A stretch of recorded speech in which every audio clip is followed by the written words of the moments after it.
अरे अरे cervical Cuban cube का वो वाला क्वेश्चन इंपोर्टेंट कहा था, इसे भी लगा लेते हैं। अरे नहीं नहीं, वो जो पैरेलल लाइन से वो पैरेलल क्वेश्चन का डायरेक्ट पैरेलल लाइन का क्वेश्चन कर लेते हैं। अच्छा, पैरेलल लाइन का जो हॉट क्वेश्चन का सेकेंड नंबर वो भी इंपॉर्टेंट है, इसको भी कर लिया जाए। अरे वो तो गैरिसन वाला क्वेश्चन छूट गया, उसे भी प्रैक्टिस नहीं कर पाया। और स्क्वायर रूट का वो जो 5 1 2 4 वाला क्वेश्चन वो भी इंपॉर्टेंट है, उसको भी इसको कर लेते हैं, इसको कर लेते फटाफट कर लिया जाता है। अरे नहीं नहीं, ये भी छूट गया, अरे ये भी छूट गया। अच्छा, क्या आप लोग इसी तरह एग्जाम से पहले क्या आप लोग इसी तरह प्रैक्टिस करते हो, इसी तरह परेशानी में आते हो, टेंशन में आते हो, अरे वो क्वेश्चन छूट गया, ये क्वेश्चन नहीं किया है, कम प्रैक्टिस हुआ है, एग्जाम में कैसे करना है, क्या होने वाला है, इसी तरह टेंस रहते हो? बिल्कुल नहीं रहना। अगर आप इस तरह की गलतियां करते हो, बिल्कुल इस तरह की गलतियां नहीं करना है। तो स्वागत है आप सबको आपका अपना चैनल जीत अकेडमी में।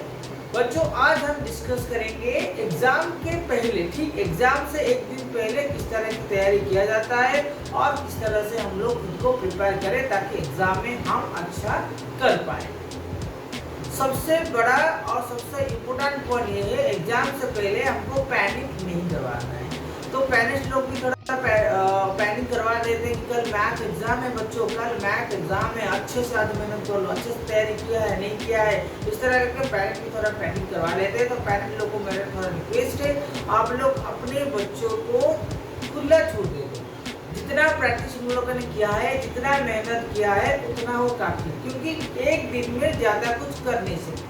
क्योंकि मैंने जो रिसर्च किया है पिछले 5-6 साल में देखा है, खुद एक्सपीरियंस भी किया है, क्योंकि खुद मैंने एग्जाम पैनिक का शिकार भी हुआ हूँ। इसी एक्सपीरियंस के साथ मैं कह रहा हूँ, अगर आपने एग्जाम से एक दिन पहले बिल्कुल भी पैनिक नहीं होना है। जो हमने मेहनत किया, काफी पिछले 3 साल से काफी हमने मेहनत किया है, 1-2 प्रैक्टिस सेट हमने खत्म भी कर लिया है, तो इसलिए हमारी तैयारी बिल्कुल पूरी तरह कंप्लीट है। लेकिन कुछ बच्चे ऐसे हैं जिनका तैयारी नहीं हो पाया है और थोड़ा पीछे रह गए, तो कोई बात नहीं है, अगर पीछे रह गए कोई बात नहीं है। लेकिन अगर एग्जाम के एक दिन पहले इस तरह से हम हड़बड़ी करवाएंगे, जो हमने पढ़ा है, जो प्रैक्टिस किया है, वो सारी चीजें भूल जाएंगे। तो सबसे पहले काम ये करना है, एग्जाम से एक दिन पहले ऐसे पैनिक नहीं होना है।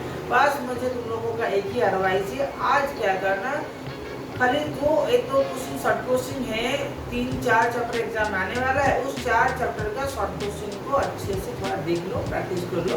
उसके अलावा जो 1-2 क्वेश्चन रह सकता है, जितना मिनिमम क्वेश्चन हो सकता है प्रैक्टिस करो, उसके अलावा कुछ नहीं करो। पेट भर के खाना खाना है और शांति से सोना है, अपने ब्रेन को पूरी तरह रेस्ट देना है। तो आज के लिए यही एडवाइस है, अपना ब्रेन को पूरी तरह रेस्ट देना है ताकि एग्जाम के लिए फ्रेश तैयार हो सके। तो एग्जाम को चाहिए हमारा ब्रेन बिल्कुल फ्रेश, इसीलिए आज पेट भर के खाना है, आराम से सोना है, सुबह उठ के हल्के फुल्के 2-4 पेजेस देखना है, कुछ शॉर्ट क्वेश्चन देख देना है, उसके बाद बिल्कुल रिलैक्स होकर एग्जाम के हॉल में जाना है। दूसरी जो सबसे इम्पोर्टेंट है, जो अक्सर हम एग्जाम में गलत करते हैं, एग्जाम हॉल में एंटर करते ही बहुत सारा बातें हम कर लेते हैं, दोस्तों से पूछ लेते हैं, अच्छा ये मेरा क्वेश्चन है, ये मेरा आंसर हुआ, ये तुम्हारा आंसर क्या, जरा बताओ। ऐसे बिल्कुल नहीं करना है। तो पहले खुद पर भरोसा रखना है। First be confidence to your, believe yourself, अपने खुद पर 100% भरोसा रखना है, जो तुम्हारा आंसर है वो करेक्ट। दूसरी बात ये हुई, दूसरी बात। तीसरी बात क्या है, डिस्ट्रैक्शन। एग्जाम मैथ एग्जाम से पहले डिस्ट्रैक्ट नहीं होना है। मैं कई बार बता चुका हूँ, अगर तुमको पहले एग्जाम में एंट्री हुआ, क्वेश्चन को अच्छे से रीड करना है। कुछ बच्चे ऐसे होते हैं कि एग्जाम का आधा क्वेश्चन पढ़ते हैं, आंसर करने शुरू हो जाते हैं, ये गलतियां नहीं करना है। अच्छे से क्या करना है, क्वेश्चन को पढ़ना है। तीसरी बात ये हुई, तीसरी बात। चौथी बात क्या करना है, चौथी बात ये करना है कि not to be distracted till until you complete your question।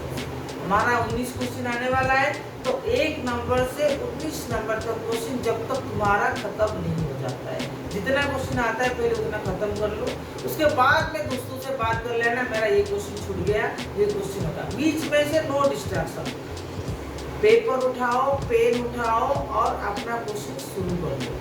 जब तक तुम्हारा क्वेश्चन शुरू नहीं होता है, किसी दूसरे से बात नहीं करना है। एग्जाम के तौर पर अपना सेल्फलेस होना जरूरी है, सेल्फिश होना जरूरी है, सेल्फलेस नहीं सेल्फिश होना जरूरी है खुद के लिए। पहले अपना क्वेश्चन ख़त्म करो, फिर उसको रीचेक करो, कहीं गलती तो नहीं रह गई, 2-3 बार इसको चेक कर लो। उसके बाद अगर टाइम बच जाए या तो कुछ भी नहीं आता तो दोस्तों से पूछो या किसी और का मदद करो, लेकिन बीच में कोई डिस्ट्रैक्शन नहीं होना है।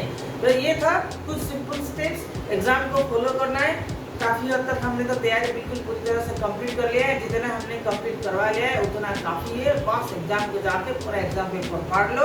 तुम सबको आखिर में यही करूँगा, best of luck and get the exam. कल पेपर फाड़ लो। और एक दूसरी चीज़ मैं बताना चाहता हूँ, एग्जाम के तुम्हारा एग्जाम कल है, मतलब मंडे है। तुम्हारा एग्जाम से पहले ही मेरा क्या हुआ ना 1000 का सब्सक्राइबर कंप्लीट हो चुका है, इसीलिए आप सभी बच्चों को, सभी स्टूडेंट को और आप सबको बहुत बहुत धन्यवाद है। आप लोगों ने मेरा इतना तक साथ दिया है। आगे इस तरह मेरे साथ जुड़ रही है, आगे इसी तरह का इन्फॉर्मेशन मैं आपके लिए लेते रहूँगा। इसी तरह से मुझे सपोर्ट करते रहिए, ताकि मैं आप लोगों के लिए ये वीडियो बनाता रहूँगा। 1000 सब्सक्राइब कंप्लीट होने के लिए मैं आप लोगों का बहुत शुक्रगुजार हूँ। इसी तरह मेरे साथ बने रहिए। Thank you everyone.